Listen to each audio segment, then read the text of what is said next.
Today we're heading to Japan via Leeds because it's a Northern Monk Old Flack Stores number 27. This is a Japanese rice lager. Something a bit different. What's it going to taste like? Check out the review to find out.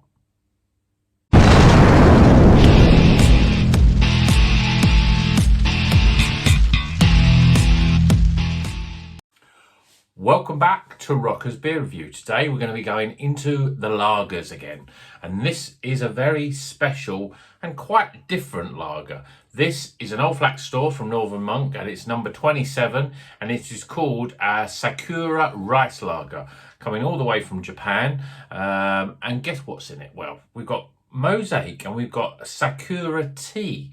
So it's got some interesting flavours here. We're going to get that sort of tea flavour. Obviously, the fact that it's called a rice lager, I don't know if that means there's any, well, there will be rice in it because it's got water, malted barley, malted wheat, rice, hops, yeast, sakura tea.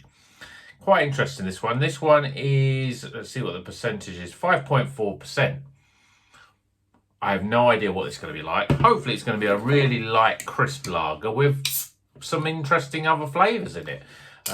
As I said, we've delved into a few different lagers this month, and so far I've enjoyed it. So let's get this beer into a glass and see what sort of lager we're looking at here. I mean, at the moment you can see this, it's very light and crisp coloured. So there we go, beer in a glass.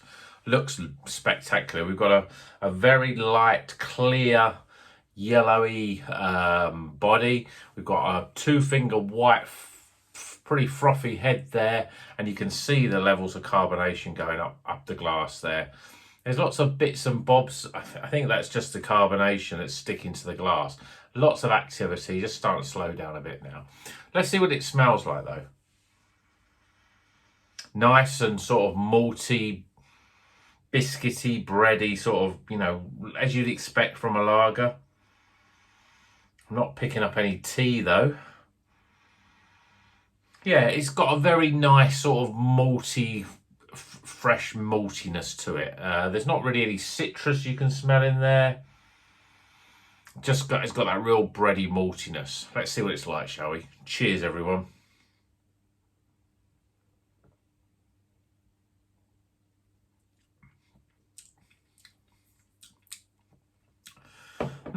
It's quite interesting. It's light and crisp like a lager, but then you're getting this sort of unusual flavour. I can't really put my finger on what the flavour is. I don't want to suddenly say, oh, it's the tea, because it doesn't taste like the tea. It's almost like there's a very sort of floral, but with a slight sort of fruity taste to it, almost like a berry.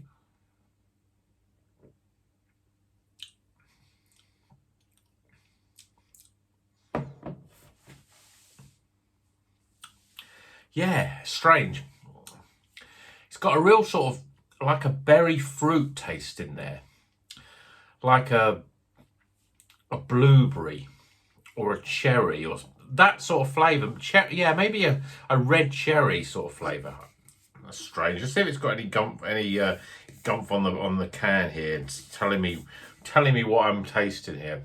It says it's unpasteurised and unfiltered. This is a fresh product and should be experienced as such. Yeah, okay.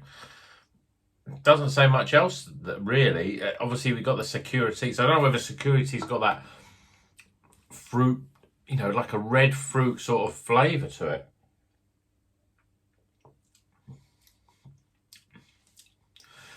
I'm picking up quite interesting sort of flavours. Is it tea? It's a slight sweet flavour. And it's slightly floral, you know, a bit flowery. But I wouldn't say, yeah, oh, that tastes like tea. I mean, it's quite strange because it definitely tastes like a lager. It's a very light, crisp lager. Nice and malty. Even though there's quite a lot of carbonation, it's quite soft, which is quite unusual. I thought it was going to be a lot more, you get it crisp at first, but then it's quite soft in the mouth. It's nice and refreshing. It's almost like a bubblegum flavour as well, I suppose. It's just got that little sweet, fruity sort of red fruit sort of flavour. It's quite difficult to sort of, you know, pin down what sort of fruit that is. It's quite interesting. It's very different. It's a nice, crisp lager. In fact, it's probably less malty than the aromas actually, but there's no sort of citrus. There's just this little sweet. I don't know whether it could be Sakura tea. I mean, maybe it's a red berry sort of red cherry type of flavouring in a tea. I don't know much about what Sakura tea is all about. Maybe if anyone knows, let me know in the comments. But there's definitely a fruitiness in there, and it's definitely more of a sort of red berry type of fruit opposed to a tropical sort of fruit or a citrus fruit even. But I can't quite explain what that flavour is. Let me have another. I'm going to go in again.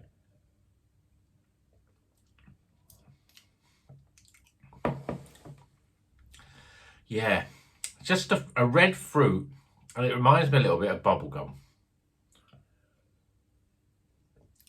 I'm going to say cherry though. If I was told, if it was a life and death situation and say, tell me what fruit that is, I would say a cherry, a fresh red type of cherry opposed to a black cherry. Definitely a red cherry, a little bit lighter than, not as strong tasting as a black cherry. It's nice. It's interesting. It makes the beer a little bit more multifaceted in terms of its flavour. You're getting that lager crisp refreshingness from it, and it's light, and it's a little bit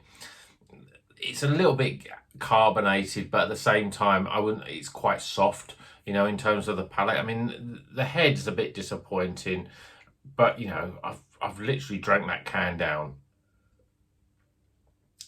I'm not even gonna have enough.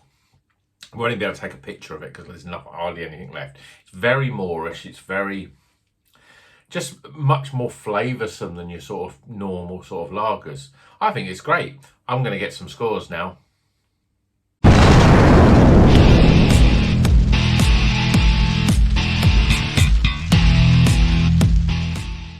Okay, the scores are in for New Orleans Monks, Old Flack's. Let me just say, make sure that's right. Old Flack Store Project number 27. They need to start coming up with something a bit more interesting than number 27. I've got to admit, they come in these either green cans, some of the sours are in orange cans, and I think they also do white cans as well. But it's difficult to distinct which one over another. But this is a Sakura Rice Lager, comes in at 5.4%, and it's obviously from Japan. An interesting one, very interesting.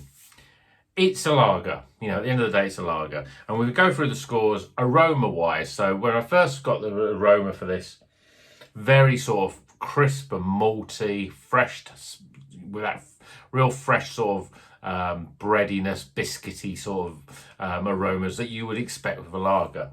Then there was something else in there. And to be honest, I still can't work out what it is, but it comes through a little bit in the flavour.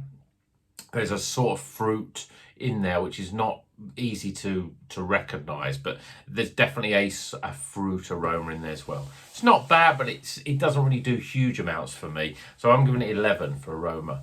Appearance wise, well, I'm a little bit disappointed. It's yellow, it's pretty clear, the head's pretty much disappeared. It looks a little bit bland really, so I'm giving it 6 for appearance. Flavour wise though, it's got a nice crisp lager taste. There's not really much sweetness. There's no citrus in there. It's got a nice sort of quite subtle maltiness throughout. The carbonation, at first I thought it was quite, a little bit hard, but actually it softens quite a lot there. And it feels quite soft in the mouth. But the interesting thing about it is that there's a sort of fruit that's coming through. Now, it's obviously got tea in it, but I'm not tasting especially, that very sort of distinct tea flavour. I'm getting a fruit, and I would say that it was something like a cherry, like a red, fresh, ripe cherry. Not like a black cherry, not like a candied cherry, but a very sort of fresh, red cherry, really. And it gives that lager just a little bit different, but it doesn't overpower. It's not like, oh, it's like a cherry flavored lager. It's not like lager with something like a cherry cordial or something very strong and sweet in there. It's just got this subtle taste that's a bit different. I think that has to be the Sakura tea, and maybe that tea is a cherry. I mean, I can go away and find that out. No, but if you know anything about Sakura tea, then let me know, because I'm really interested to know whether I've got that flavour correct. So flavour wise, I'm giving it 34. I think for a lager it's pretty good. It gives something extra. So 34 for that. Value for money, well, you know, again, I paid, I'm trying to think how much I paid for this. I think I paid just over £4. Again, it's a lager. Yes, it's, you know, it's obviously, it has its origins in Japan, you know, and it's a bit different, but I still think that it's a little bit expensive for a lager, so I'm giving it 7 out of 10. And then my overall experience, well, the fact that I've nearly drank this beer, yeah, I'm still thinking it's cherry. It's almost like a cherry sweet, bubblegummy sort of flavour. It's not overly sweet, but there's just a little subtleness of sweetness. It's really enjoyable. Whether I'd want to drink 4 or 5 of them, the thing is with lager is that it doesn't usually have that much in terms of its flavour profile. And that makes it easy to drink multiples of them, you know. But when you've got a little bit of that flavour, maybe that will become a bit overpowering after you've had a couple. I'm glad I've tried it. It's quite unique in terms of, I don't think I've ever drank a lager like it. So that's good. So for that, I'm giving it 15 because I've really enjoyed it. I think it's been a real good experience to have. And I would, anyone out there that sees a rice lager, then don't be put off by it. You know, just embrace it and, you know, take that on, that something a bit different. So 15 for overall. And then we top those scores up, we're getting a 73. It's a White Snake beer. It's another White Snake. David Coverdale. I mean, come on, you should be paying me for all the mentions of White Snake I make on this channel. I'm going to slide this one in slow and easy because literally there's nothing left. Hope you've enjoyed that. What do you think? Is there other lagers that I should be trying? I think the Big Foam was tremendous. This is pretty good. I've got one more left. I've got the Italian-style Pilsner from Cloudwater. I'm really looking forward to that one now as well. But I want to do more lagers. So when we get into the summertime, we drink more lagers. Any recommendations, let me know in the comments. And until the next one, you know what you've got to do. You've got to keep on rocking.